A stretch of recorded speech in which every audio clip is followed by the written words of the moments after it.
बड़े पर्दे पर पहली बार लगने जा रही थी बॉर्डर, एक पिक्चर जिसको देखने के लिए देश में उत्साह का माहौल था।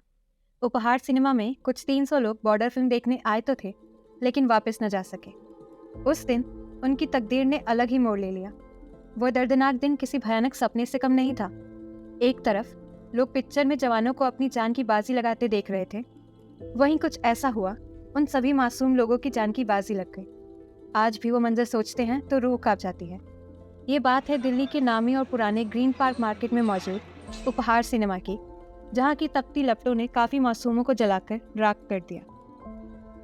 13 जून को 3 बजे सिनेमा खचाखच भरना शुरू हो गया था। लोग बॉर्डर फिल्म का फर्स्ट शो देखने आए थे। वो कुछ 300 लोग इस बात से अनजान थे कि ये फिल्म उनकी ज़िंदगी की आखिरी फिल्म होने वाली है। उपहार सिनेमा का बेसमेंट, जहाँ दिल्ली इलेक्ट्रिसिटी बोर्ड के 2 ट्रांसफार्मर्स लगे हुए थे, उनमें करीबन 7 बजे एक शॉर्ट सर्किट हुआ। ये एक छोटा सा शॉर्ट सर्किट जिस पर दिल्ली इलेक्ट्रिसिटी डिपार्टमेंट ने ध्यान नहीं दिया। उन्हें ठीक से रिपेयर करने की जगह हमारे देश का ऑल टाइम फेवरेट सोल्यूशन जुगाड़ लगाया गया। यही जुगाड़ मौत का न्योता बन गया। शाम के 4:50 होंगे जब जुगाड़ ने जवाब दे दिया और एक केबल ढीली होकर रेडिएटर से जा लगी, जिसकी वजह से ट्रांसफार्मर का तापमान बढ़ने लगा। ज़्यादा गर्मी के कारण ट्रांसफार्मर ने आग पकड़ ली। ट्रांसफार्मर्स पार्किंग लॉट के काफ़ी करीब थे, जिस वजह से आग पार्किंग में लगी 28 गाड़ियों तक जा पहुंची। आग की लपटों को फैलने में समय नहीं लगा। देखते ही देखते आग और धुएं ने पूरे उपहार को मौत का खौफनाक उपहार बना दिया। बेसमेंट की पार्किंग से होते हुए ये आग पर्दे को चीरते हुए ऊपर की तरफ गई। आग लगने की वजह से सिनेमा हॉल के अंदर धुआं बढ़ता गया। एसी वेंट्स की वजह से धुआं ऊपर की ओर जाने लगा। सबसे पहले धुआं पहुंचा फर्स्ट फ्लोर पे, जहां कुल 700 लोग मौजूद थे। ये उन खुशनसीब लोगों में से हैं जो सही सलामत बाहर निकलने में कामयाब रहे। उसके बाद धुआं पहुंचा बालकनी में, जहां 320 लोग मौजूद थे। उन दिनों लोग बिना टिकट खरीदे फायर एग्जिट से सिनेमा में घुसने की कोशिश करते थे, जिसकी वजह से एग्जिट डोर बाहर से बंद कर दिए गए थे। इसके बावजूद जिस बालकनी में 250 लोगों की ही सीट थी, करप्शन के चलते वहां 320 सीटें लगाई गई थी। बालकनी में एग्जॉस्ट फैंस कार्डबोर्ड से बंद थे, जिसकी वजह से धुआं बाहर नहीं जा रहा था। धुएं में कार्बन मोनोऑक्साइड की वजह से लोगों का दम घुटने लगा। धुएं की बढ़ने की वजह से लोग बेहोश होने लगे। हॉल में इतना अंधेरा था कि लोग बाहर जाने का रास्ता भी नहीं ढूंढ पा रहे थे। फ्लोर लाइट्स और इमरजेंसी लाइट्स ना होने के कारण लोगों को और मुश्किल का सामना करना पड़ा। रास्ते बंद थे और समय निकलता जा रहा था। हड़बड़ी में कुछ लोगों ने ग्राउंड फ्लोर से बाहर आने की कोशिश की। कुछ खौफ में आके सिनेमा की खिड़कियों से कूदने लगे। भगदड़ और दम घुटने की वजह से करीबन 100 लोग घायल हुए और 59 लोगों की मौत हो गई, जिसमें 23 बच्चे भी थे।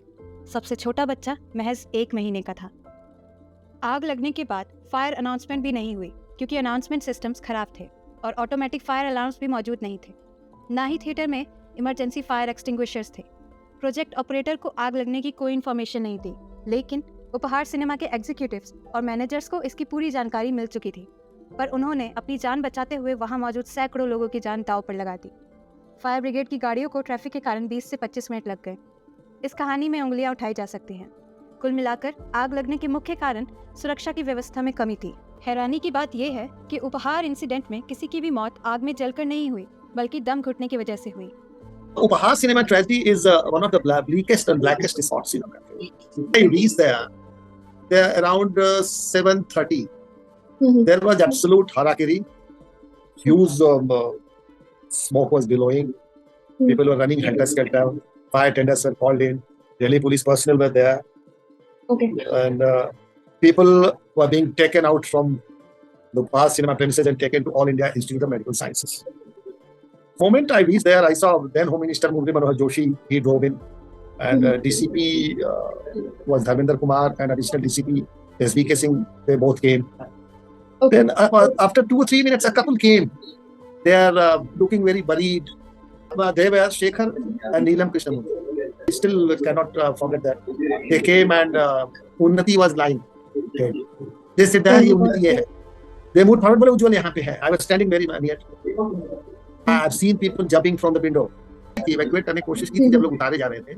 जिन लोगों को एम्बुलेंस मिल गई उस समय वो बच गए, जिनको नहीं मिली वो they perished. I have seen heaps of bodies, those 59 bodies. मैं उसको भूल नहीं सकता। मेरा मानना ये है कि जब आप कहीं जाते हैं सिनेमा देखने या मैच देखने या कहीं भी जाते हैं, अपने आसपास के सराउंडिंग को चेक करके कहीं पे आप बैठ रहे हैं क्लोज स्पेस में, तो एंट्री और एग्जिट का आपको ध्यान होना चाहिए। उपहार ट्रेजेडी के बाद काफी कोर्ट केसेस दर्ज हुए, लेकिन इसके बावजूद इस दुर्घटना के पीड़ित जिन्होंने अपनी जान खो दी, उनके परिवार वाले और अन्य पीड़ित आज भी न्याय के लिए लड़ रहे हैं। इसी लड़ाई को जारी रखने के लिए एक ऑर्गेनाइजेशन बनाई गई और उसका नाम रखा गया AVUT, association of victims of उपहार ट्रेजेडी। AVUT को शुरू किया था नीलम कृष्णमूर्ति और शेखर कृष्णमूर्ति ने, जिनके बच्चे उन्नति उम्र 17 साल और उज्जवल उम्र 13 साल उपहार ट्रेजेडी में गुजर गए थे। चेयरपर्सन ऑफ AVUT नीलम कृष्णमूर्ति ने Ansal theatres and club hotels के खिलाफ सिविल कॉम्पनसेशन लॉसूट फाइल किया, जो कि सिनेमेटोग्राफी एक्ट 1952 की लापरवाही के तहत था। Law commission of India, Delhi fire department और CBI की इन्वेस्टिगेशन में सिनेमा के अंदर फायर प्रोटोकॉल्स के उल्लंघन मिले।